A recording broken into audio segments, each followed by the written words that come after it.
I am 100% going to be doing my part as much as I can with this USTC REPEG. It's so vital that it gets the support that it deserves, considering no matter what you feel, what you think, how the vote went, you have to respect governance. I myself respect governance, and this USTC REPEG will be getting 100% of my support, even with the kind of like weird things that have happened within like the past 24 hours. But I'll sort of get onto that. Let's go. We're on GIT Hub. We are on the report for I think this is their 34th report, maybe. I don't know. Not hugely familiar with GIT Hub. It's always best to actually go to someone who knows a lot about GIT Hub and get tutorial from someone and have a call, get them to go over things. You know, this means this means that. I know the basics, I know what pull requests are, I know what merging is and forking. I know what it does, right? But it's always nice to know a lot more than you initially know. And don't ever feel like you know everything, and don't ever be scared to go and ask somebody for help.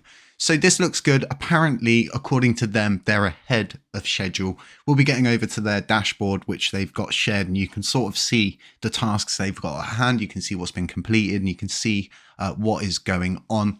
We've got 5 assignees. We've got Alex Forshaw, we've got Redline Drifter, we have Bilbo Baggins, we have, I'm just going to say Jacques, and we've got Faffy as well. And like I said, I'm going to be doing my part. This is really good. We have got more or less a few things on there. This is like a template. This is them putting forward a template for their report that they're going to be producing. And I think what is being put into this report is quite vital, but we'll get onto what they've been doing anyway, what we can see they've been doing.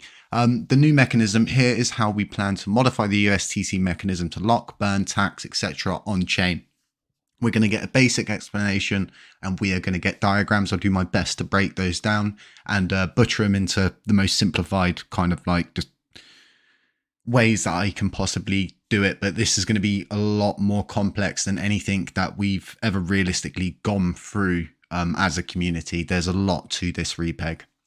Here is how the CEX and DEX need to interact with USTC for this to work. Here is what they need to do. Here's what they will need to get in return and why it does not unbalance the system. And here is what they miss out on if they don't participate. And this is really good because ultimately CXs are greedy. DEXs are a lot different. CXs are greedy and they're only going to do stuff if they're going to benefit from it. If you go and look at the historical data for UST prior to the crash, no one was interested in it until it actually made them money. As soon as they realized they could make a lot of money from it, what did they do? List it. Of course they did. You know, these sort of people have strategy teams that they pay to strategize moves. It's a whole different box of frogs. Modeling and stress testing. Here's the range of probable outcomes. Here's how the system prevents another total disaster from happening if everything goes wrong at the same time. What I like to see this is single points of failure. If you're familiar with space and everything that goes on with like NASA and SpaceX, you'll understand what single points of failure are. Model and stress testing is more or less going through single points of failure. Where there's a single point of failure, you need to try and remove or reduce those as and where you can, because ultimately once something like this goes live, to take it down you have to shut down the system, you have to do a blockchain halt. There's a lot to it, right? And it's kind of like when something goes wrong, for example on, I don't know, the Hubble telescope, right? It wasn't as easy to just send a team up there to install a very, very small lens to more or less apply glasses to the Hubble Space Telescope. It's not that easy. And these single points of failures, we need to ensure we're removing those as much as we can. So model and stress testing is going to be so important, especially getting to CEXs to understand what we are trying to do here. We have a very, very bad reputation as an algorithmic stablecoin. This is the same stable coin that crashed. There wasn't a second one made. This is still the same one. So we've got a very bad reputation to remove and more or less usher in a new era for stable coins in general. And this is what I'm going to sort of like base a lot of stuff on at the moment. You know, for example, you've got all of these different validators, you've got all these different nodes, right? What is really going to set us aside is making our system prosper and blossom. Because once we have a repeg in play and it starts to go up, that's it. The FOMO kicks in.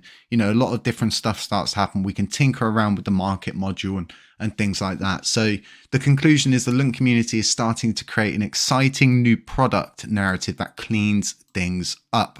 And I would like to say, yes, we are. We still have underlying issues and we've still got a long way to go. And I don't think we should take our foot off the gas at any point.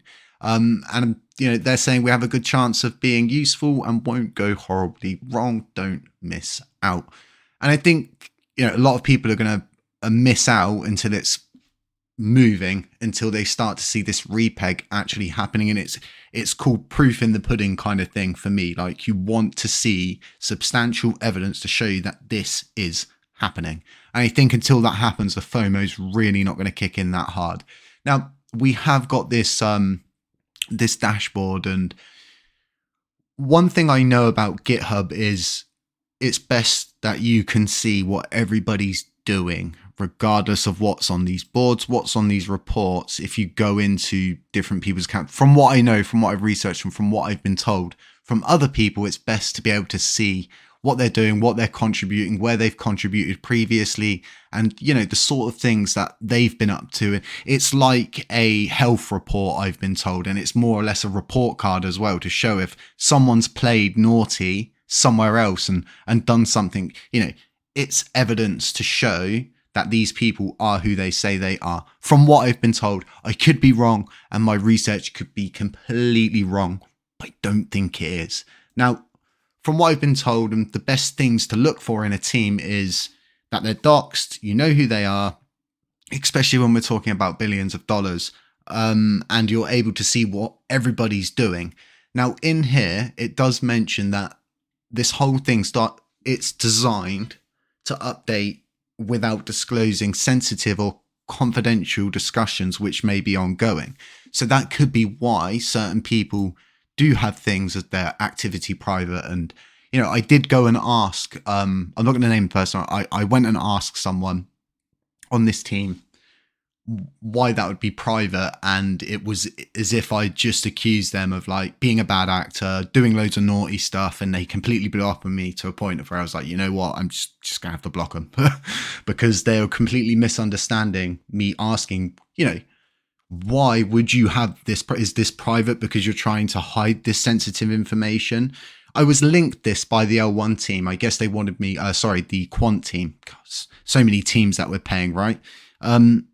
I was asked to look into this. So it wasn't like I just went to started digging around. Like, they actually sent me this and I looked into it and I had questions to ask. I asked a simple question of why would 2 people on this list, I think it's actually 3 people, have their activity private, and, you know, status is like dividing the community since May 2022. Yeah, brilliant. Okay, wicked. You know, it's only billions upon billions of dollars of money we're going to bring into the blockchain. Why not have a load of like undoxed people and people that can just, you know, it becomes very scary at that point. And I think we should be able to see what everybody's doing. And I don't think I'm out of play here either. I don't think it's too much of me to ask that maybe it's best that we actually think about getting, you know, people doxed and doxed in a manner that's secure, that their information doesn't become public unless they do something wrong, right? It's all about those kind of things. If we look at the Terraport situation, we have to look at what's historically happened around us and then look at single points of failure. Is this team not being doxed a single point of failure? Well, yes, of course, because ultimately we just don't know who Bilbo Baggins is. We know who Alex Forshaw is, but ultimately they're not doxed. And, you know, Redline, we know is from Ireland. We know he's a really nice guy, but, you know, ultimately they're not doxed. And it's like we're going to be putting a lot of money into this team.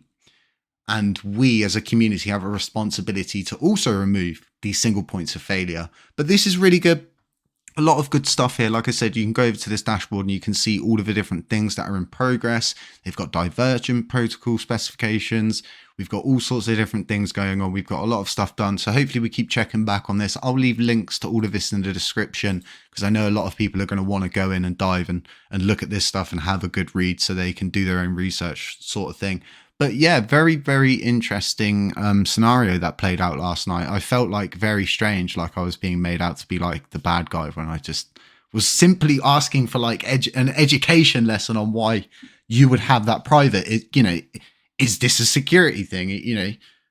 What's going on? I didn't expect to get insane, but very interesting. A lot of food for thought, discussing things and doing what I always do here, right? Good cowboy, bad cowboy. I'm not here to support any teams. I'm not here to take sides. I'm here for the blockchain and just to simply give an honest opinion, which isn't following someone else's opinion and thinking off of my own back. And like I said, it's a game of chess. You have to play all of the different moves that could possibly happen inside your head. Single points of failure is a good thing we should start, looking into and addressing as a community. We have a responsibility to this blockchain as a community that is ever so much involved in this ever increasing decentralized sector. It's getting better and better by the day. Ruffling feathers on a regular basis. I don't like doing it, but ultimately someone's got to do this and walk these paths. This is not easy doing this. I'm getting a lot of people who've taken it personally, and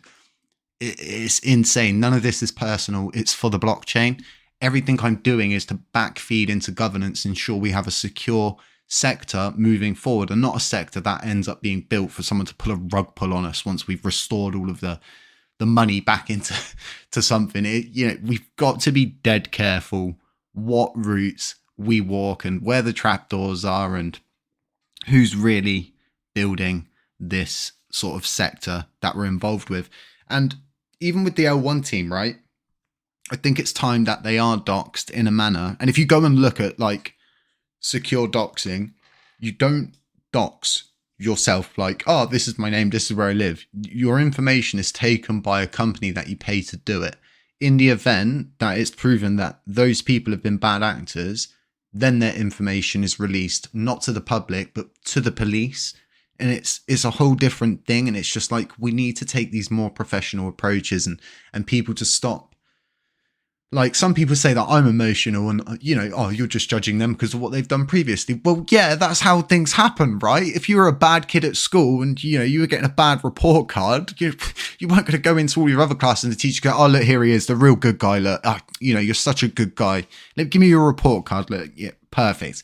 It's not going to work like that. You're simply going to be judged on these things, and that's how life works. If you're a bad actor and you've been a bad actor previously, you're going to be judged for being a bad actor until you prove other people different. And that's just life, sadly. Folks, stay safe. I hope you got some good advice from this. Consider subscribing, consider delegating some LUNC with us. We really are trying to do the best for this blockchain. I'm not trying to seize power. I'm not trying to seize any sectors for myself. I'm not trying to seize any money or quarterly payouts for myself. I'm simply trying to develop this blockchain as I should, as a validator, pushing this blockchain forward. Folks, stay safe, stay humble, stay aware. None of this is financial advice. It's all for educational purposes only. Everything's my own opinions of a guy sat in his chair that's really squeaky talking to you.